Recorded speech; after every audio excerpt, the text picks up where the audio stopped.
Muy buenas noches, sean bienvenidos a Joyas Eternas. Es un gusto estar compartiendo una vez más con ustedes y con el pastor Hernando Mejía, a quien le damos la bienvenida. Pastor, bienvenido. James, buenas noches, gracias. Gracias, pastor, es un privilegio estar compartiendo de estos programas. Hemos venido realizando una serie de programas sobre los propósitos y qué es lo que Dios tiene para nosotros, pero en esta noche quiero enfocarme en el propósito de la oración, pastor. No sé si nos puede ayudar empezando con ¿qué es la oración? Bueno, mira, podríamos dar miles de definiciones de diccionario, etimología, de oración, pero creo que lo más práctico para nosotros, porque la oración es algo práctico, no requiere tanta teoría. Amén. Creo que lo más práctico para poder definir la oración es que orar es platicar con Dios. Amén. Quizás sería muy bueno decir que hay una diferencia entre orar y rezar. Rezar es repetir lo que otro ya dijo, es tratar de decirle a Dios lo que a otro ya se le ocurrió, mientras que la oración es algo que sale del corazón, es un diálogo práctico, inmediato, que tenemos con Dios de lo que nosotros sentimos, de lo que nosotros queremos decirle a Dios, de lo que nosotros queremos expresarle, pedirle, contarle a nuestro Señor. Entonces la oración es hermoso, porque es el momento en el cual tomas a Dios como tu Padre, como tu papá. Amén. Recordémonos que el ingrediente especial que tiene la oración del Nuevo Testamento, a diferencia del Antiguo Testamento, es que en el Antiguo Testamento los hombres se acercaban a Dios, como creador, como el dueño de la vida. Pero Jesús le puso un ingrediente en la fórmula de oración que nos enseñó en Mateo capítulo 6, que se ha llamado el Padre Nuestro. Y qué bueno que le hayan puesto el Padre Nuestro, porque quizá es lo que más hay que enfatizar acerca de la oración del Nuevo Testamento. La oración del Nuevo Testamento es que ahora podemos acercarnos a Dios ya no solo como criaturas o como siervos, sino que ahora podemos acercarnos a Dios como hijos. Amén. Y ese nivel de confianza, ese nivel de relación que tiene un hijo, a diferencia de un siervo, de una criatura, es muy grande. Y nosotros, pues, recordar solamente Juan 1:12, que nosotros nos convertimos en hijos de Dios cuando recibimos a Jesucristo como Señor y Salvador y creemos en su nombre. De ahí hay que recordar y hay que tenerlo muy claro de que todos somos criaturas de Dios, pero no hijos de Dios. Hijos de Dios solo aquellos, dice Juan 1:12, que reciben a Jesucristo y que creen en el poder de su nombre. Ellos somos llamados hijos de Dios. Entonces todo aquel que ya recibió a Jesús como Señor y Salvador, aquella persona que cree en el nombre del Señor Jesucristo, que es el medio para llegar al Padre, que es el único camino para llegar al Padre. Entonces podemos acercarnos a Él como papá. Y si Él es nuestro papá, pues tenemos muchos beneficios, de una gran confianza, de poder contarle sin temores lo que estamos viviendo o pasando. Amén. El problema de mucha gente es de que, como ignora esto, cree que para acercarse a Dios se necesitan mediadores. Y quizá eso también sería bueno aclararlo en esta oportunidad que me preguntas que la oración. Nosotros no necesitamos de mediadores para llegar a Dios, excepto a Jesucristo. La Biblia dice en Timoteo que solo hay un mediador entre Dios y los hombres, y ese mediador es Jesucristo, no hay otro. Entonces hacemos mal cuando creemos que necesitamos de medios para llegar a Dios. La verdad, yo siento que Dios se ha de ofender mucho, que teniendo toda la apertura para nosotros, queriendo acercarse a nosotros, porque la Biblia dice que Dios es el que se acerca a nosotros. Amén. La Biblia dice que Dios es el que nos busca a nosotros. La Biblia dice que Dios es el que nos ama a nosotros primero. Teniendo un Dios que invierte todo, entre ellos su Hijo Jesucristo, que nos busca, que nos ama, para tener relación con nosotros, y que haya alguien que le fabrique una mala fama a Dios. Porque el hecho de creer que nos acercamos a Dios a través de intercesores es hacerle una mala fama a Dios. Es hacer a un Dios inaccesible, un Dios muy rudo, ¿verdad? Que si fallaste, necesito que venga otro a ablandarme el corazón para que yo te oiga. De otra manera no te escucho porque estoy muy enojado contra ti. Y obviamente eso es falso. Amén. El Dios de la Biblia es: clama a mí, aunque estés lleno de pecado, y yo te responderé. El Dios de la Biblia es: pongámonos a cuenta, si tu pecado realmente es rojo como la grana, yo lo puedo hacer blanco como la lana. Está el poder de la sangre de Cristo para que nosotros podamos ser limpios y de esa manera podamos acercarnos al Señor, como dice la Escritura, confiadamente. Amén. Entonces, si te puedes acercar a Dios confiadamente, aunque hayas pecado, aunque hayas fallado, pues realmente es la bendición del Nuevo Testamento, acercarnos a Dios en la oración como que Él fuera Padre. Y por último, James, no sé si vale la pena mencionar esta anécdota, ¿va? Fíjate que en una oportunidad se hablaba de un par de hermanitos, ¿va? Que de repente vino el hermanito jugando con una resortera, mató al pato de la casa, ¿va? Entonces el pato era muy querido en la casa. Y entonces lo fue a enterrar y lo escondió, ¿va? Entonces cuando llegó a la casa, tenían que arreglar el cuarto. Cada hermanito tenía que arreglar su cuarto. Entonces viene el hermano mayor y le dice al que mató al pato, le dice, arréglame mi cama y me ordenas mi cuarto. Dice el hermano chiquito, ¿y yo por qué? Yo no voy a hacer eso. El mío lo va a hacer, pero no el tuyo. Si tú no me haces mi cuarto, le voy a decir a mi mamá que tú mataste el pato. Entonces le entró temor. Entonces ya ni modo, tuvo que arreglar el cuarto al hermano, arreglarle la cama y bueno, con tal de que quedara en secreto que él había matado al pato. Entonces de ahí bajaron a la ¿cómo se llama? A la mesa, bueno, vamos a comer y siempre hay una pieza de pollo que más te gusta.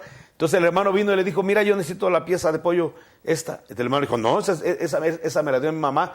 Y entonces le dice en voz baja, si tú no me das la pieza de pollo, le digo, mamá, que tú mataste al pato. Entonces el hermano, pues ni modo, tuvo que darle la ceder, ¿verdad?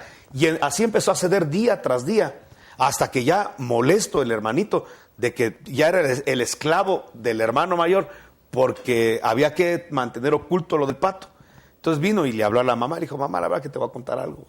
Fíjate que yo quiero decirte que el pato desapareció, yo lo enterré, la verdad que yo lo maté, ¿va? Entonces la mamá le dijo, la verdad que lo sabía, ¿va? Y sé cómo te está chantajeando tu hermano. Lo único es de que yo quiero ver hasta dónde vas a aguantar, ¿va? Entonces en la noche llegó el hermano, bueno, me arreglaste mi cama. ¿Y por qué no me arreglaste mi cama? ¿Y por qué no me arreglaste mi cuarto? Le voy a decir a mamá que mataste el pato. Ya lo sabe, le dijo.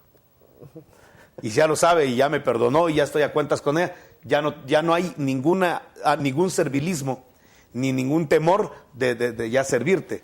Y es lo mismo que pasa con las tinieblas. El diablo se ha fabricado una mala imagen de Dios. Amén. Nos ha hecho una idea de que Dios es malo, de que Dios es castigador y que no te puedes acercar a Dios porque te va a fulminar con su mirada, con su ira, porque te has portado mal. Y es cierto que nos hemos portado mal.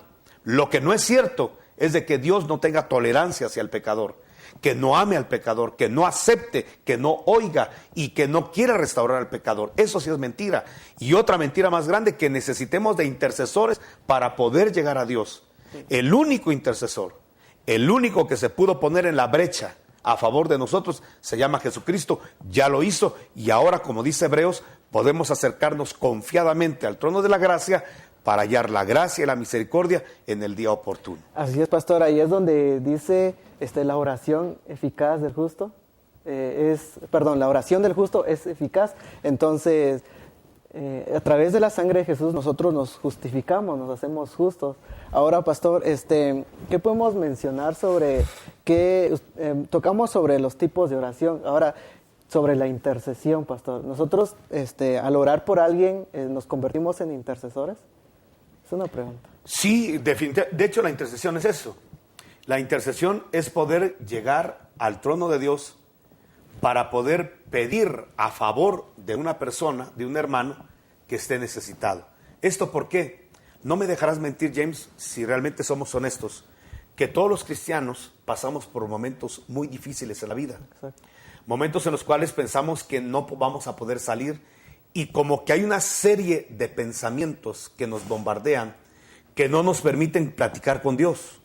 De repente quieres platicar con el Señor, pero es tanto el agobio, la angustia, el temor de lo que estás viviendo que no te permite orar. La mente no te lo permite. Empiezas a platicar con Dios y terminas pensando en el problema o en otra cosa. Te distrae, tienes la mente saturada de dardos encendidos del maligno que no puedes orar. Y ahí es lo hermoso cuando viene un hermano y ora por ti. Ora en tu lugar. Se pone, entiende la situación que estás pasando y ruega por ti. Porque tú no lo puedes hacer porque estás saturado, porque estás agobiado. Y llega un momento en el cual no puedes orar. Yo tuve un momento, como un testimonio te lo cuento. Claro que sí. Fíjate que un momento de mucha necesidad, de mucha adversidad, donde no podía orar. Y yo regularmente, pues como creo que la mayoría de ministros, nos levantamos de madrugada para clamarle a Dios y orar. Y a veces el despertador te despierta, o a veces una circunstancia te despierta, o el mismo Dios te despierta. Pero en el caso, por ejemplo, mío, cuando estaba pasando ese momento de tribulación que fue muy fuerte, yo me quedaba totalmente dormido. Y despertaba ya a las 6 de la mañana y se había pasado mi tiempo de madrugada. Y entonces uno siente como una acusación, uno siente como que está en pecado porque no tuvo comunión con Dios esa madrugada. Y así pasaron muchos días, muchas noches de no despertarme, que yo ya hasta me asusté. Y le dije al Señor, antes me despertabas, cuando no me despertaba el despertador, porque llegó un momento en que ni lo oía, de la fatiga que uno tiene por los problemas. Entonces yo le decía al Señor, antes tú me despertabas cuando no me despertaba el despertador, ¿por qué ahora no me despiertas? Ya hasta me quedé en una situación de decirle, ya acaso ya ni a ti te interesa, no quieres que le platique contigo. En esos momentos que tiene uno como de álgidos en la vida. Sí, y entonces el Señor me habló y me dijo, descansa, es un momento en que tienes que descansar. Otros están clamando por ti. Y ese día me empezaron a hablar por teléfono de muchos lugares, de muchas partes. Por internet me decían, hermano, el Señor nos está levantando en la madrugada para orar por usted. Sí. Hermano, estamos intercediendo, no sabemos qué está pasando, pero estamos orando por usted. Y se levantó un ejército de gente de intercesión, como yo nunca había, por lo menos enteradome, que existía a favor mío. Y qué rico entender que el Señor te dice, bueno, duérmete tú, no ores tú. Voy a levantar un ejército de intercesores, de gente que va a estar clamando por tu vida, por tu necesidad. Y así me pasó. Y realmente es hermoso cuando la gente intercede por uno. Te voy a decir por qué. Y te voy a decir que es un ministerio, el de la intercesión, un ministerio tan poderoso que lamentablemente se ha despreciado y se ha diluido y se ha perdido. Y cuesta encontrar intercesores. Primero, digamos que la intercesión es uno de los actos de amor más grandes que una persona puede tener por otra. Porque yo te puedo regalar una prenda, algo que tú necesites y te puedas quedar muy contento por lo que te estoy regalando. Pero creo que el mejor regalo que uno puede recibir es la oración, Amén. La intercesión de una persona. Amén. Que alguien esté clamando por tu vida, que alguien esté orando por tus necesidades, por lo que vas a enfrentar en los días. Yo creo que no hay regalo más grande que le puedan hacer a uno que un momento de oración. ¿Por qué? Porque ahí es cuando la gente deja de pensar en sus problemas. Porque todo intercesor tiene problemas. Sí. Todo intercesor tiene necesidades. Todo intercesor tiene necesidad de hablar con Dios. Pero va a invertir el tiempo no para pedir para sí. No, se va a olvidar un momento de sus necesidades. El intercesor se va a olvidar un momento de lo que él necesita. Y le interesa lo que le falta, mi hermano. Lo que está sintiendo mi hermano, lo que está padeciendo mi hermano, lo que está sintiendo. Entonces es una forma de mostrarle amor a la gente, y todo lo que esté basado en amor a Dios le agrada, porque Dios es amor. Amén. Entonces qué rico que podamos dejar nuestra vida a un lado, nuestras necesidades a un lado, para pedir por una persona que está en adversidad, porque le amamos, porque sentimos que tiene que salir adelante, que sentimos el dolor que está pasando, la enfermedad por la que está pasando. En fin, la intercesión es un acto de amor bellísimo que una persona puede tener por otra. Pero aquí viene una situación de la intercesión. La intercesión, como no es pública, es que se ha diluido mucho. Porque hoy en día mucha gente quiere los ministerios públicos. La gente quiere y desea los ministerios públicos. Los ministerios donde eres visto. Exacto. Quiere que te coloquen en un púlpito donde ahí seas admirado en los dones y talentos que tienes, ya sean vocales, ya sean musicales, ya sean de revelación. Mucha gente eso es lo que busca, porque le gusta, a la manera de los fariseos, ser visto. En cambio en la intercesión no eres visto, porque la intercesión es en tu cuarto secreto. Amén. Y ahí el único que te ve es tu Padre que está en lo secreto, dijo Jesús. Wow. Y es por eso que mucha gente no quiere eso. Porque quieren los ministerios donde eres visto, donde tienes un uniforme, un gafete, donde tienes un reconocimiento de los hombres. Sin saber que lo mejor es que tengas la recompensa de tu Padre que te ve en lo secreto, de que en amor estás intercediendo y pidiendo por tu hermano. Amén. Entonces por eso es de que se ha diluido mucho, porque no se condecora a la gente que intercede. Te voy a decir algo que me pasó en una oportunidad. Sí. Estaba yo en un malecón de X ciudad. De repente vino una ola de esas olas embravecidas en la noche que nos salpicó y nos empapó a los hermanos que estábamos dando una vuelta en ese malecón. Y entonces cuando yo sentí la violencia de las olas, yo le dije al Señor, admiro a Moisés, porque Moisés se enfrentó a un mar embravecido. A diferencia de esa peliculita que está circulando por ahí, no. Moisés se enfrentó a un mar embravecido. Estaba levantando olas violentas en contra de Israel. Daba miedo ese mar, porque ese mar lo estaba moviendo las tinieblas en contra del pueblo de Dios. Y cómo Moisés agarra la vara y la pasa sobre el mar, y el mar se abre. Yo le digo al Señor, admiro a Moisés, que se enfrentó con la fe a ese mar y lo logró abrir. Y el Señor me habló y me dijo, ¿por qué admiras a Moisés? Si Moisés hizo el trabajo fácil. Entonces me explicaban que todo lo que pasa aquí abajo de extraordinario es porque ya antes se autorizó ahí arriba y ya se ejecutó y se autorizó ahí arriba en los cielos. Entonces el Señor me hablaba de que para que el mar rojo se abriera aquí abajo, primero se tuvo que haber abierto en los cielos. Si el mar rojo no se abre en los cielos, por más que pasara la vara Moisés, no se abría nada. Ahora la pregunta es, ¿quién abrió los cielos? ¿Quién abrió el mar rojo en los cielos? Entonces Éxodo te dice que cuando estaba la esclavitud de Faraón en el pueblo de Israel, dice, y el pueblo clamó a Jehová. Entonces el clamor, la intercesión, la oración, fue lo que abrió el mar rojo, porque Dios se movió oyendo el clamor de su pueblo, se movió a favor. Entonces ya levanta al muñequito de barro que es Moisés, le da la vara, Moisés le extiende, pero ese es el trabajo fácil.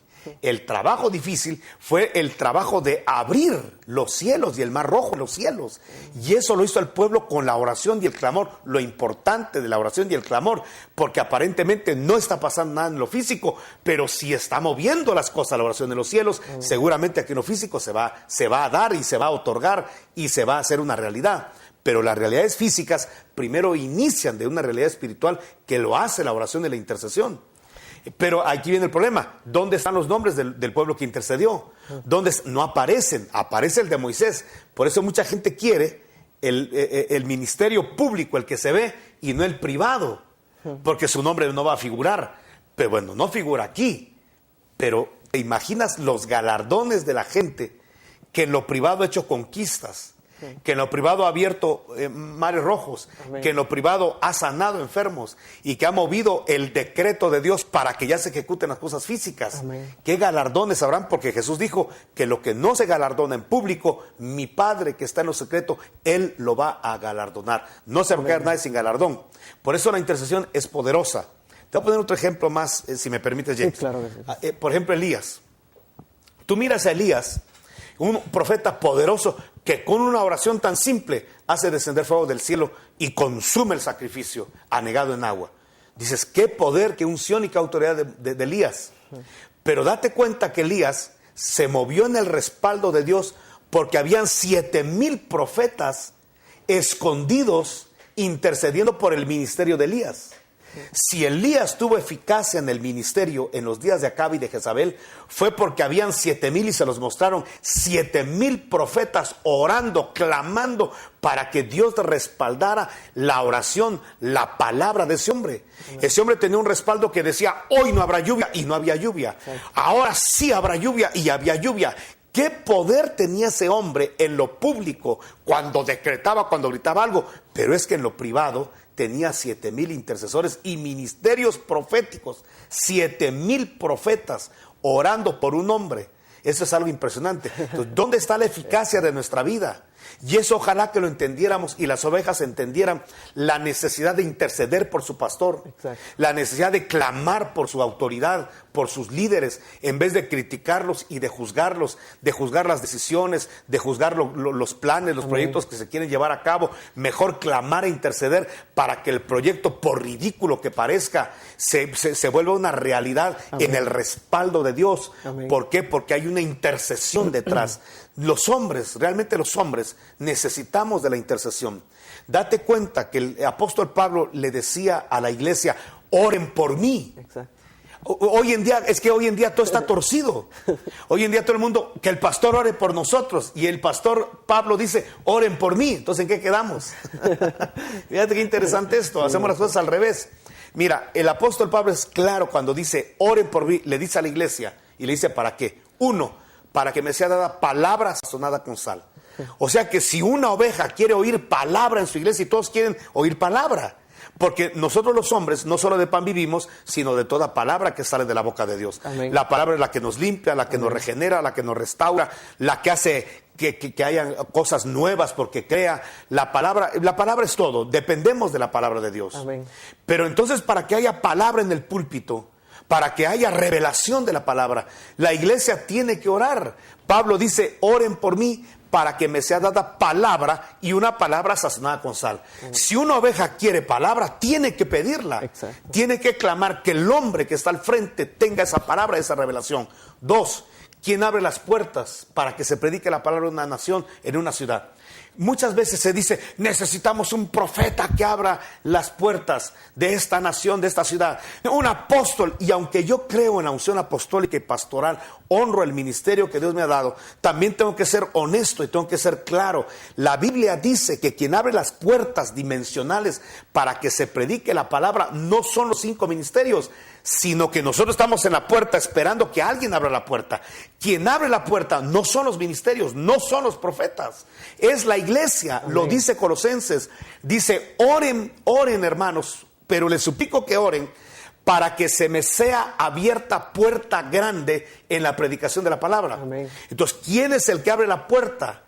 Quien abre la puerta es la iglesia a través de la intercesión.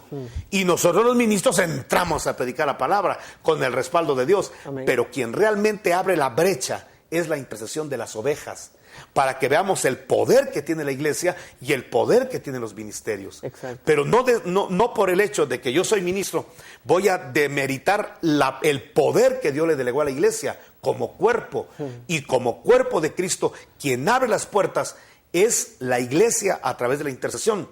¿Acaso no lo dijo Jesús en Mateo 15 cuando dijo, ni las puertas del infierno prevalecerán contra la iglesia, no contra los ministros? Entonces, quien abre las puertas que están selladas para que no se predique la palabra en una familia, en una nación, en una ciudad, es la iglesia. Amén. La iglesia es la que abre la puerta, y los ministros, cuando ya vemos la puerta abierta, entramos con la unción que Dios nos ha dado. Exacto. Para ejecutar lo que Dios quiere que se ejecute en esa ciudad. O sea que la oración y la intercesión son poderosas, son armas de guerra poderosas que destruye operaciones diabólicas. Y tienen que ir de la mano, pastor. Es ahí donde Jesús decía, oren unos por otros. Cuando él estaba a punto de ser crucificado, él dice, oren para que no entren. Oren por mí. Sí, oren para que no entren en tentación. Pero ¿qué hacían los discípulos? Ellos se dormían, ellos no estaban en el mismo sentir, como usted decía, de tantas cosas que estaban sucediendo en lo espiritual, en lo físico en ese momento. Creo de que ellos ya no ni querían orar, pero Jesús tuvo esa disposición, y ahí es donde Él nos enseña a que en todo tiempo nosotros debemos de orar unos por otros, nosotros debemos de interceder, como usted decía, por ustedes los pastores, por todos los ministros de esta ciudad y de todo el mundo. Podemos ver que alrededor del mundo en este momento quizás están predicando la palabra, pero así mismo como se predica, también hay mucha persecución. Entonces debemos de orar por los que están ahorita en este momento siendo perseguidos, pastor. Sí, a veces creemos que la persecución al ministerio es de que los gobiernos se van a oponer a que se predique la palabra, y aunque eso es cierto, y hay mucha persecución en muchos países musulmanes contra los cristianos, de todos modos, no solamente esa persecución tiene un ministro. Un ministro como a la manera de José tiene persecución de que lo seduzca un adulterio físico o un adulterio espiritual, que sería lo peor. En el adulterio físico, los ministros son perseguidos para caer sexualmente con mujeres. Y hemos visto, lamentablemente, cómo muchos pastores caen en adulterio. O sea, hay que orar porque hay que hacer una guerra y una persecución como a la manera de José.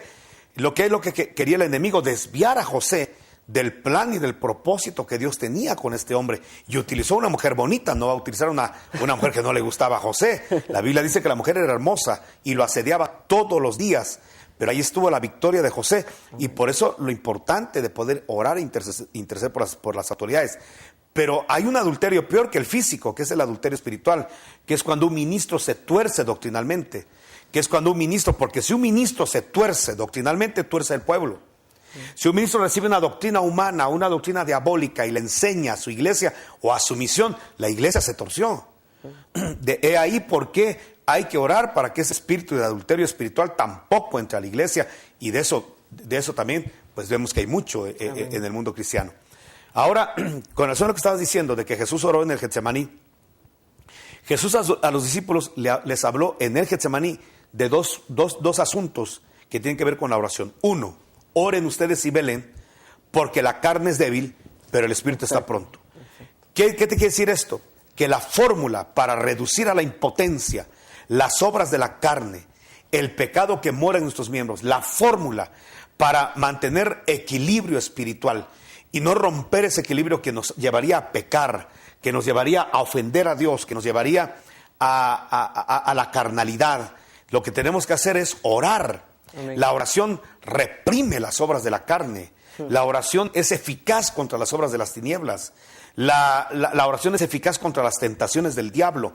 Por eso Jesús lo dijo claro, oren. Les dijo, oren para que no entren en tentación.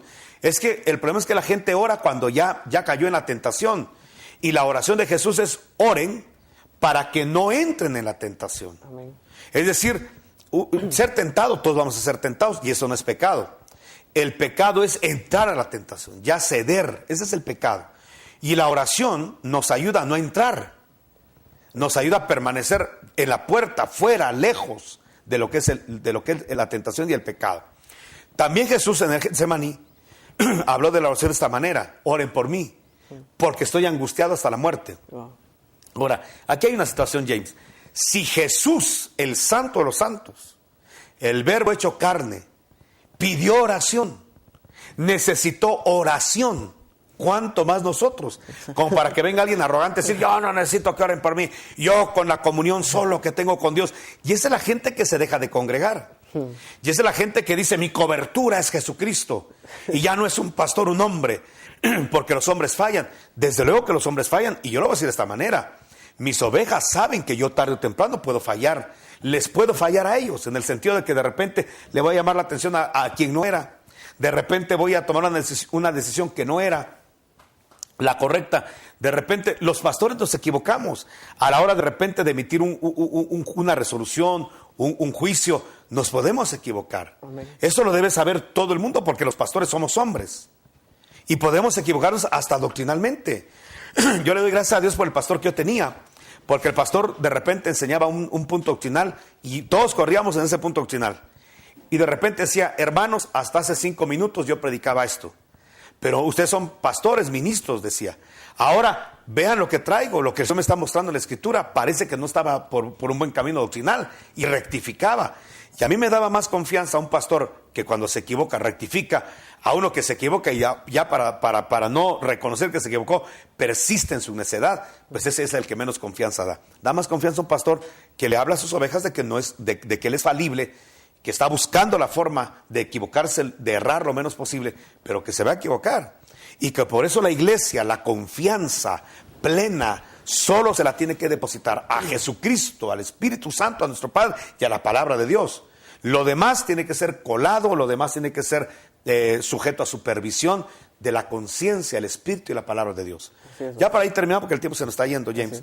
La oración es necesaria. Jesús oraba. Y no hay hoy no hay nadie más poderoso que Jesús. Y si Jesús necesitaba hablar con su Padre, si Jesús necesitaba de la oración y la intercesión de otros, pues ¿quiénes somos nosotros para poder eximirnos de esto? También necesitamos orar y también necesitamos platicar a Dios, presentarle nuestros ruegos, súplicas a Él, para evitar los afanes, para evitar equivocarnos y desde luego la intercesión de los demás. Así es, pastor. Ya para ir terminando, para decirle a los televidentes que nos levantemos como hombres y mujeres de oración, hombres que puedan cambiar, que puedan orar por nuestra nación que tanto lo necesitan. Así que muchas gracias por habernos acompañado y que pasen una feliz noche.